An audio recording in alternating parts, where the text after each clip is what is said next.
पुराने समय की बात है। मगध राज्य में मंत्री पद के लिए आवेदन चल रहे थे। सारी तैयारियां हो चुकी थी और शहर के बहुत से प्रतिष्ठित लोग इस मंत्री पद के लिए आवेदन कर रहे थे। भला नगर का कौन प्रतिष्ठित आदमी होगा जो राज दरबार में मंत्री पद हासिल नहीं करना चाहेगा। इसीलिए नगर के गिने चुने प्रतिष्ठित लोग इस पद को हासिल करने के लिए अपनी पूरी ताकत झोंक रहे थे।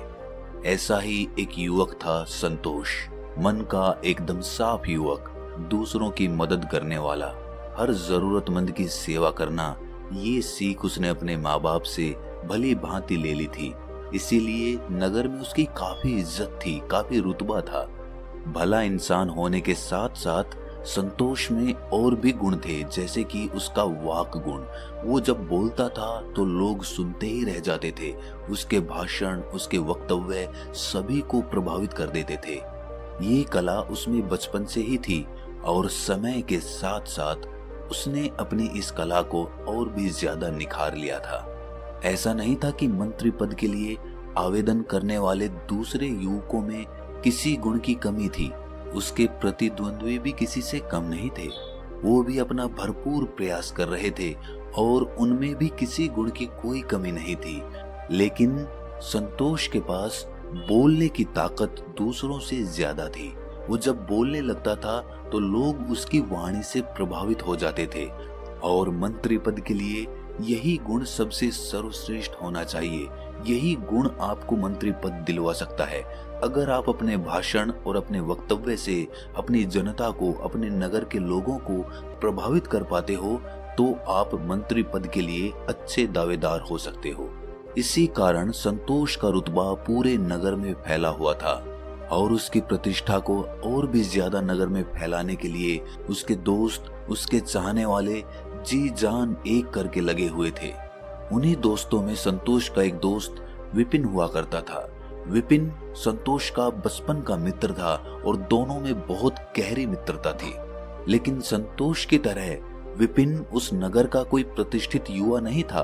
वो एक साधारण से परिवार से था और ना ही उसमें भाषण देने का या कोई वक्तव्य पेश करने का कोई कौशल था।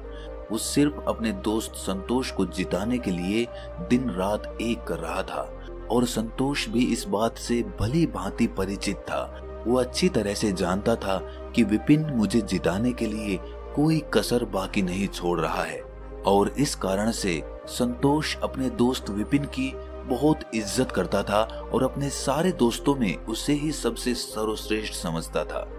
और जल्द ही वो समय भी आ गया जब आवेदन होने वाला था और इसके बाद मंत्री पद के आवेदन के लिए जो परिणाम सामने आया उसको देखकर संतोष फूला नहीं समाया, क्योंकि उसने एक अभूतपूर्व जीत हासिल की थी। उस नगर में कोई भी इतनी वोटों से कभी नहीं जीता था जितना कि संतोष जीता था। संतोष अपनी इस जीत से फूला नहीं समा रहा था। जब मगध के सम्राट ने जनता को वक्तव्य देने के लिए संतोष को ऊपर बुलाया तो संतोष ने उन सभी का आभार व्यक्त किया जिन्होंने संतोष पर अपना भरोसा दिखाया था और साथ ही उसने अपने सबसे अच्छे दोस्त विपिन को भी संबोधित करते हुए कहा कि ये जीत विपिन के बिना संभव नहीं हो पाती। मैं विपिन का बहुत आभारी रहूंगा और विपिन जैसा दोस्त जिसे मिल जाए उसे कोई कैसे हरा सकता है। इस वक्तव्य के पहले विपिन को ना तो सम्राट जानता था और ना ही वहां की जनता जानती थी, लेकिन इस वक्तव्य के बाद सब लोग विपिन को पहचानने लग चुके थे। धीरे धीरे समय बीतता रहा और अब संतोष दरबारियों के मंत्रियों में एक अहम दबदबा रखता था। सम्राट भी उसके विचार और उसकी सलाह को सबसे ज्यादा तवज्जो देते थे। लेकिन एक अच्छा इंसान होने की वजह से संतोष अपने दोस्त विपिन को भी अपने साथ ही रखता था और कोई भी सलाह मशवरा करना हो तो वो विपिन की सलाह जरूर लिया करता था। इसी वजह से धीरे धीरे विपिन का रुतबा संतोष से ज्यादा बढ़ने लगा और सम्राट संतोष की सलाह से ज्यादा विपिन की सलाह को तवज्जो देने लगा। इस बात से संतोष के मन में कभी भी घृणा उत्पन्न नहीं हुई, क्योंकि वो तो विपिन को अपना बहुत अच्छा दोस्त समझता था और वो खुद चाहता था कि विपिन अपने जीवन में आगे बढ़े, लेकिन धीरे धीरे समय बदलने लगा, या यूं कहें कि इंसान बदलने लगा। और जो विपिन संतोष का बहुत अच्छा दोस्त हुआ करता था, उसी ने संतोष को उस गद्दी से हटाकर खुद उस गद्दी पर अपना कब्जा कर लिया। इस बात से किसी को कोई परहेज नहीं था, क्योंकि विपिन बहुत ही वाक्चतुर था। वो ऐसी ऐसी सलाह सम्राट को देता था कि सम्राट भी उससे सम्मोहित हुए बिना नहीं रह सके। और सम्राट ने भी जब विपिन को संतोष का पद लेने के लिए कहा, तो विपिन के रास्ते की सारी बाधाएं स्वयं ही खत्म हो गईं। अब मंत्री पद की गद्दी पर संतोष की जगह विपिन विराजमान हो चुका था। और धीरे धीरे विपिन ने अपने दोस्त संतोष को उस राज दरबार और अपने आप से दरकिनार कर दिया। अब संतोष के लिए उस राज दरबार में कोई जगह नहीं थी। उसे राज दरबार के अंदर भी नहीं घुसने दिया जाता था।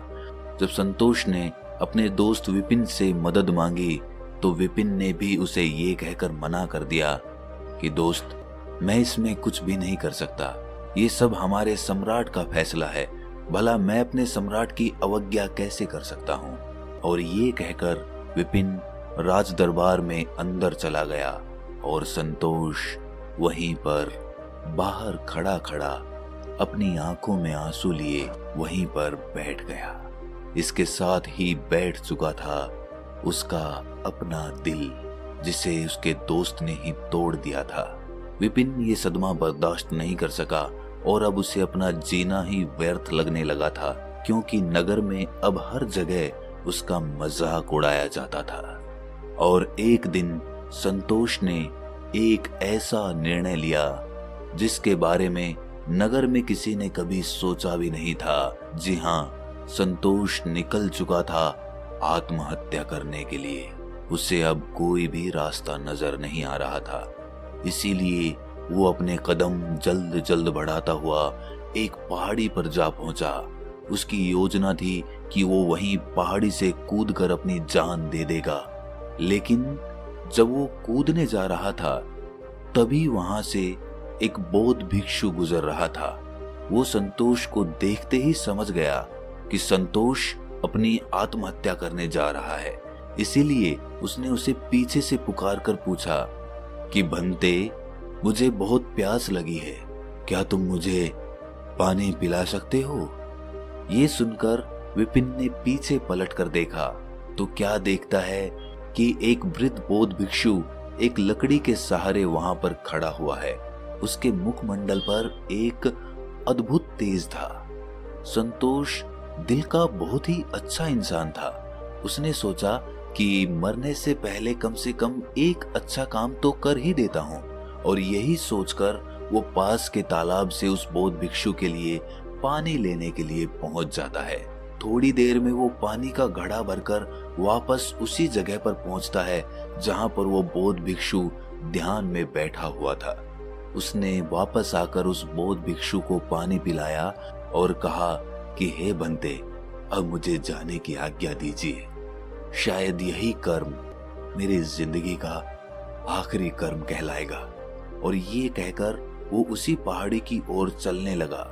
बौद्ध भिक्षु ने उसे पीछे से पुकार कर कहा कि हे बंते, जब तुमने निश्चय ही कर लिया है कि तुमने आत्महत्या करनी है, तो मैं तुम्हें रोकूंगा नहीं। लेकिन आत्महत्या तो तुम कुछ क्षण बाद भी कर सकते हो। क्या तुम कुछ क्षण मुझ अकेले आदमी का साथ दे सकते हो? क्या तुम थोड़ी देर मेरे साथ बैठकर बातें कर सकते हो? मैं बहुत दिनों से जंगलों में अकेला घूम रहा हूँ और अब इतने दिनों के बाद मुझे एक इंसान दिखा है। ये सुनकर संतोष कुछ सोचकर उस बौद्ध भिक्षु के पास आकर विराजमान होकर बैठ जाता है। इसके बाद बौद्ध भिक्षु उससे आत्महत्या करने का कारण पूछते हैं। उस पर संतोष उन्हें अपनी पूरी दास्तान कह सुनाता है। ये सुनकर बौद्ध भिक्षु संतोष की पीठ थपथपाते हुए कहते हैं कि संतोष, तुम एक बहुत अच्छे इंसान हो, लेकिन इस संसार में जीने के लिए सिर्फ अच्छा इंसान होना ही मायने नहीं रखता। उसके साथ साथ तुम्हें अपनी बुद्धि और विवेक का भी इस्तेमाल करना पड़ता है। अगर तुम सिर्फ एक अच्छे इंसान बनकर एक अच्छा जीवन व्यतीत करना चाहते हो तो तुम एक साधारण इंसान बनकर कर सकते हो, लेकिन अगर तुम्हारे ऊपर किसी पद की जिम्मेदारी है तो उस पद की रक्षा करने के लिए तुम्हें अपनी बुद्धि और विवेक का इस्तेमाल करना होगा। कभी भी अपने पद की सुरक्षा हेतु ये 7 बातें किसी को मत बताना, वरना तो तुम मुसीबत में पड़ जाओगे। ध्यान से सुनना। पहली बात जो किसी को नहीं बतानी चाहिए वो है अपनी आमदनी। अगर तुम किसी को अपनी आमदनी बता देते हो तो उस आदमी की अपेक्षाएं आपसे बहुत ज्यादा बढ़ जाती हैं, और जब आपका वो दोस्त आपसे मदद मांगता है और आप उसकी मदद नहीं करते तो उसके मन में घृणा उत्पन्न हो जाती है, क्योंकि वो सोचता है कि इतनी आमदनी होने के बावजूद मेरा ये दोस्त मेरी सहायता क्यों नहीं कर रहा है। और इसी के साथ आपकी आमदनी ठगों और चोरों को भी आकर्षित करती है। ठग और चोर अपना शिकार बनाने के लिए आपके पीछे पीछे चलेंगे और नई नई योजनाओं के तहत आपको फंसाने की कोशिश करेंगे।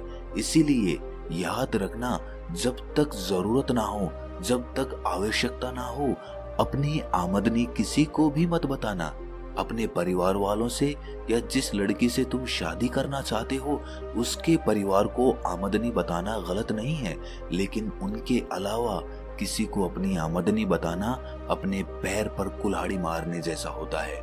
दूसरी बात जो किसी को नहीं बतानी चाहिए वो है अपने परिवार के झगड़े।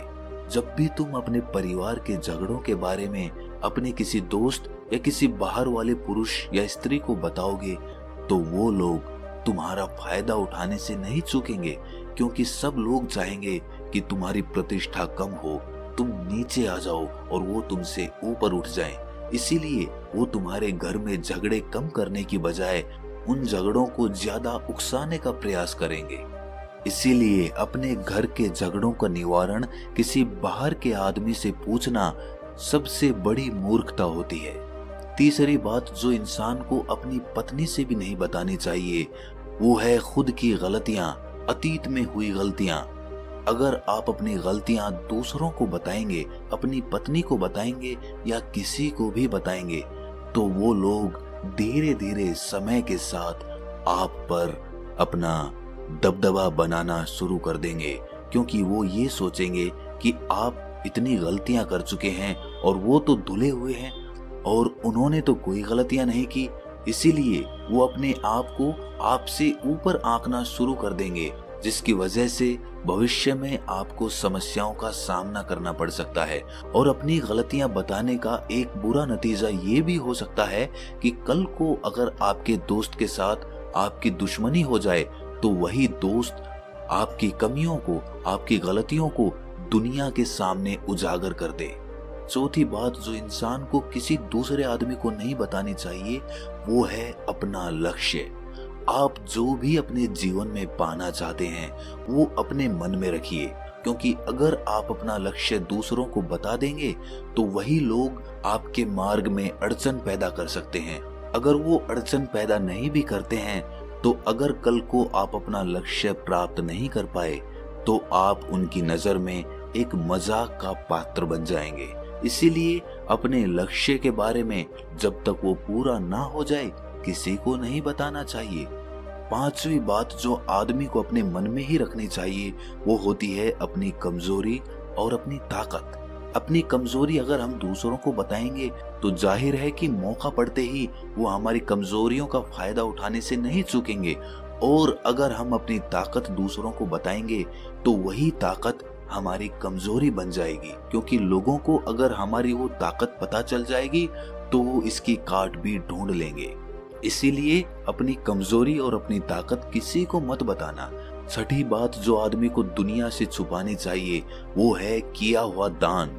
अगर आपने किसी को दान किया है, कोई पुण्य का काम किया है तो ढिंढोरा पीटने की आवश्यकता नहीं होती, क्योंकि अगर आप किए हुए दान के बारे में दूसरों को बताते हैं तो वो दान ना रहकर आपका लालच बन जाता है, आपकी प्रतिष्ठा का एक मार्ग बन जाता है। इसीलिए अपने दान को जितना गुप्त होकर करोगे उतना ही वो आपको भलीभूत करेगा। इसीलिए एक कहावत है कि जब एक हाथ दान करता है तो दूसरे हाथ को भी पता नहीं चलना चाहिए।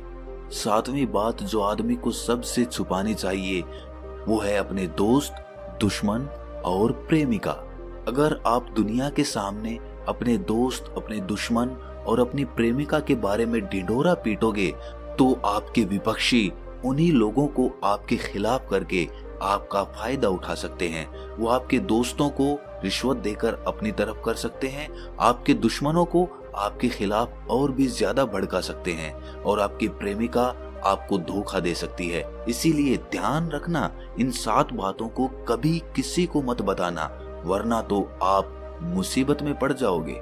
और अगर आप इन 7 नियमों का अनुसरण करते हैं तो आपका जीवन खुशहाली से भरा रहेगा और आप संसार में एक प्रतिष्ठित आदमी बनकर सदैव के लिए जी सकते हैं। बौद्ध भिक्षु का ये ज्ञान सुनने के बाद संतोष के मन को बहुत ही आनंद मिला और उसने अपना आत्महत्या करने का विचार त्याग दिया। तो दोस्तों, कैसी लगी ये कहानी आपको कमेंट सेक्शन में जरूर बताना और अच्छी लगी तो इस चैनल को सब्सक्राइब करना मत भूलना। तो मिलते हैं अगली किसी कहानी में, तब तक के लिए अपना ख्याल रखें।